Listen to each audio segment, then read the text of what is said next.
सहाबा की सोसाइटी में अगर गलत काम कोई कर भी ले तो अल्लाह की बारगाह में आके तौबा करता था। अल्लाह के नबी के पास एक सहाबी आए, अय अल्लाह के नबी, मैंने ज़िना कर लिया है, मैंने किसी औरत के साथ गलत काम कर लिया है, मैं शादीशुदा हूं, मुझे पता है शादीशुदा इंसान अगर ज़िना करे तो उसकी सजाए मौत है। अय अल्लाह के नबी, मैं इसलिए आया हूं ताकि आप मुझे ये सजा सुना दें। अरे यहां तो अदालत से मुजरिम भागता है, कत्ल करने वाला कातिल भागता है कि मुझे फांसी ना हो जाए, ज़िना करने वाला भागता है कानून और पुलिस से मुझे सजा ना हो जाए। ये कौन सी अदालत है जहां अपराधी खुद आकर के कहता है कि हां मैंने अपराध किया है, मुझे सजा दे दीजिए, मुझे दुनिया की सजा मंजूर है, आखिरत की सजा मंजूर नहीं है, मुझे अल्लाह की सजा मंजूर नहीं है। अय अल्लाह के नबी, मुझे सजा दे दीजिए, मैंने ज़िना किया है, मुझे पाक कर दीजिए ताकि अल्लाह ताला के यहां मुझे ज़िना की सजा न मिले। अल्लाह के नबी ने पहले तो टालने की कोशिश की, कहा कि अरे भाई इसको ले जाओ, पता नहीं कैसी कैसी बातें कर रहा है। एक साहबी से कहा जरा इसका मुंह तो सूंघ के देखो, कहीं शराब तो पी के नहीं आया, नशे की हालत में तो नहीं है। साहबी ने मुंह सूंघा, कहा या रसूल अल्लाह नशे में तो नहीं है, शराब की महक तो नहीं आ रही। कहा अच्छा जाओ यहां से, पागल हो गए हो तुम। फिर अल्लाह के नबी ने उसके खानदान और कबीले के लोगों से पता लगवाया कि वो आदमी सही है या उसका दिमाग चल गया है। लोगों ने आकर के रिपोर्ट दिया, रसूल अल्लाह आदमी बिल्कुल सही है, दिमाग उसका बिल्कुल सही है। दूसरे दिन फिर आया,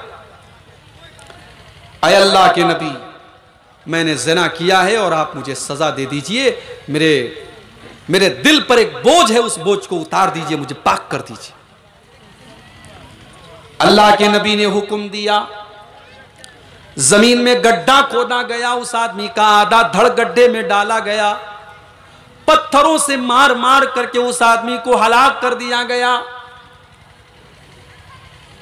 उसके बाद कुछ ही दिनों के बाद एक औरत भी अल्लाह के नबी के पास आई। उस औरत ने भी यही आकर के कहा कि अय अल्लाह के नबी, मैंने ज़िना किया है, मैंने गलत काम किया है, मैं शादीशुदा औरत हूं, मुझे सजाए मौत का हुक्म दे दीजिए, मुझे रज्म की सजा दे दीजिए, मुझे पत्थरों से मार मार के खत्म कर दीजिए। अल्लाह के नबी ने फरमाया कि क्या सबूत है तुमने ज़िना किया है? या रसूल अल्लाह, इन्नी लहुबला, मैंने ज़िना किया है, मैं हमल से हूं, ज़िना की पैदावार मेरे पेट के अंदर पल रही है। अय अल्लाह के नबी, आप मुझे सजाए मौत सुना दीजिए। आपने कहा जाओ, जब बच्चे का जन्म हो जाए तब तो मेरे पास आया। अल्लाह के नबी ने मौका दे दिया, औरत को 9 महीने का टाइम दे दिया, जाओ। औरत चाहती भाग जाती, कौन पूछने वाला था, कोई रिकॉर्ड भी नहीं है, कहीं नोट भी नहीं किया गया है। औरत चाहती तो छुप जाती। 9 महीने के बाद बच्चा पैदा हुआ, बच्चे को गोद में लेकर के आती है, अय अल्लाह के रसूल, मैं वही औरत हूं, मुझे सजा दे दीजिए। आपने कहा नहीं, अभी ये बच्चा दूध पीता बच्चा है, मां के बगैर नहीं रह सकता, जाओ, जब तुम्हारा बच्चा रोटी खाने लगे, जब 2 साल का हो जाए तब तुम अपने बच्चे को लेके आना, तब हम तुम्हें सजा देंगे। 2 साल का टाइम अल्लाह के रसूल ने दे दिया। 2 साल और गुजर गए, सहाबा भूल गए, अल्लाह के नबी भूल गए, मगर वो औरत नहीं भूली। वो 2 साल के बाद अपने बच्चे को गोद में लेके आई, बच्चा हाथ में रोटी लिए हुए था, रोटी खा रहा था। या रसूल अल्लाह, ये मेरा बच्चा है, रोटी खाने लगा है, दूध इसने छोड़ दिया है, मैं वही औरत हूं, मैंने गलत काम किया है, मुझे आप सजा दे दीजिए, मुझे पाक कर दीजिए। अल्लाह के नबी ने बच्चे को एक मुसलमान के हवाले किया। इस्लाम के कानून के मुताबिक शादीशुदा औरत अगर ज़िना करे तो सजाए मौत दी जाएगी, पत्थर से मार मार के खत्म किया जाएगा। जमीन में गड्ढा खोदा गया, औरत को गड्ढे में डाला गया, पत्थरों से उस औरत को मारा जाने लगा। जब उस औरत के ऊपर पत्थर बरसाए जाने लगे, उस औरत के खून के कुछ छींटे हजरत खालिद बिन वलीद के कपड़े पर पड़ गए। खालिद बिन वलीद बहुत बड़े साहबी, उनके कपड़े पर उस औरत के खून के कुछ छींटे पड़ गए। खालिद बिन वलीद की जुबान से कुछ नाजेबा कलिमात निकले उस औरत के बारे में कि बच्चलन औरत के खून के छींटे मेरे कपड़े पर पड़ गए। अल्लाह के नबी के कानों में हजरत खालिद के जुमले पड़ गए। आपने फरमाया महलन या खालिद, ऐ खालिद अपनी जुबान को लगाम दो। ऐ खालिद, ये मत भूलो कि इस औरत ने तौबा की है। ये चाहती तो गायब हो जाती, ये चाहती तो कहीं चली जाती, मगर इस औरत के दिल में अल्लाह ने तौबा का ख्याल डाला था। और ये बेचारी इसलिए अपनी जान देने के लिए आई थी ताकि कल अल्लाह ताला के यहाँ इसको ज़िना की सजा न मिले। ऐ खालिद, लक़द ताबत तौबतन लौ ताबहा साहिब मुक्सिन लगुफ़िर लहू। ऐ खालिद, इस औरत ने तो इतनी सच्ची तौबा की है, अगर कोई बहुत बड़ा चोर और डाकू भी ऐसी तौबा कर लेता तो उस डाकू को भी अल्लाह ताला माफ कर देता, उस चोर को भी अल्लाह ताला माफ कर देता जैसी तौबा इस औरत ने की है।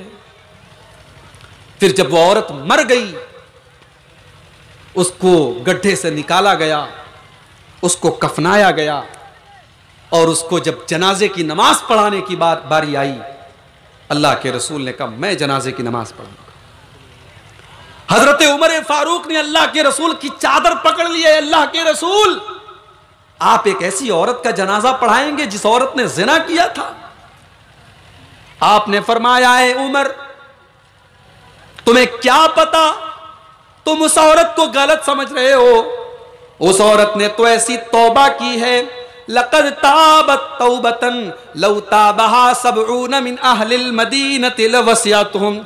ऐ उमर, उस औरत ने तो इतनी सच्ची तौबा की है कि अगर मदीना के 70 गुनहगारों के बीच में उसकी तौबा को बांट दिया जाए, अगर मदीना के 70 बड़े बड़े गुनहगारों को उसकी तौबा तकसीम कर दी जाए, बांट दी जाए, लवसियतहुम, तो उसकी तौबा सबके लिए काफी हो जाएगी। उस एक औरत की तौबा 70 लोगों के लिए काफी हो जाएगी। इतनी बड़ी तौबा उसने की है। मैं उसकी जनाजे की नमाज पढ़ाऊंगा, और मैं जरूर पढ़ाऊंगा। और अल्लाह के रसूल ने उसकी जनाजे की नमाज पढ़ाई। ये होता है तौबा, और ये होता है अपनी जिंदगी के मकसद को जब आदमी समझता है। गलत काम अगर उससे हो जाए तो अल्लाह की बारगाह में उसे तौबा का ख्याल आता है। मेरे प्यारे भाई, सहाबे किराम की जिंदगी में ऐसे बहुत सारे वाकयात हमें और आपको मिलते हैं। हजरत उमर फारूक रजी अल्लाह तआला अन्हु का आखिरी टाइम है, इंतकाल का वक्त है। अबू लूलू ने ऐसा हमला किया है हजरत उमर के पेट के ऊपर कि बेचारे मुसल्ले पर गिर पड़े। और वहां से जब उनको घर लेके आया गया तो अब डॉक्टर भी समझ गए, हकीम भी समझ गए, अब हजरत उमर का आखिरी टाइम आ गया। अजान हो रही है, चालू रखें। हजरत उमर फारूक बिस्तर पे लेटे हुए हैं, आखिरी टाइम। एक नौजवान आता है और हजरत उमर की बड़ी तारीफ करता है कि आपने ये किया, आपने वो किया, आप तो बहुत अच्छे आदमी हैं, आप तो नबी के ऊपर ईमान लाए, नबी का साथ दिया।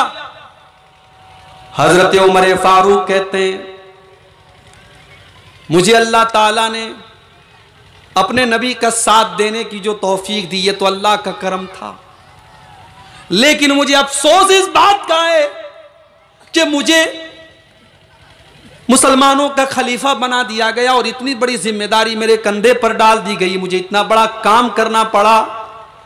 अरे मेरी तो ये तमन्ना है, लवदित्तु अन्ना ली कफाफन, मेरी ये तमन्ना है कल क़यामत के दिन जब अल्लाह के तराजू पर मेरी नेकियों को तौला जाए, मेरे गुनाहों को तौला जाए, अगर मेरा मामला बराबर सराबर पर भी अगर छोड़ दिया जाए, अगर मेरे गुनाह और मेरी नेकियां बराबर हो जाएं, तो उमर फारूक इस पर भी राजी है, इस पर भी खुश है। मेरी नेकियां अगर मेरे गुनाहों से ज्यादा नहीं है, ना हो, लेकिन मेरी नेकियां मेरे गुनाहों से कम भी ना हो, अगर मैं बराबर पर भी अगर मुझे छोड़ दिया जाए तो मैं इस पर भी राजी हूं। और उसके बाद हजरत उमर ने कहा लौ अन्नली तिला अल अर्ज़ी ज़हबा लफ्तदैतु बिही मिन अज़ाबिल्लाह। ऐ लोगो, तुम मेरे बारे में न जाने क्या क्या समझते हो। अरे उमर फारूक के दिल की तो ये तमन्ना है कि अगर जमीन भर के सोना भी मुझको मिल जाए, जमीन भर के सोना भी अगर मुझको मिल जाए, तो उमर फारूक तो ये चाहता है कि अल्लाह ताला वो जमीन भर के सोना ले ले, लेकिन उमर को बचा ले,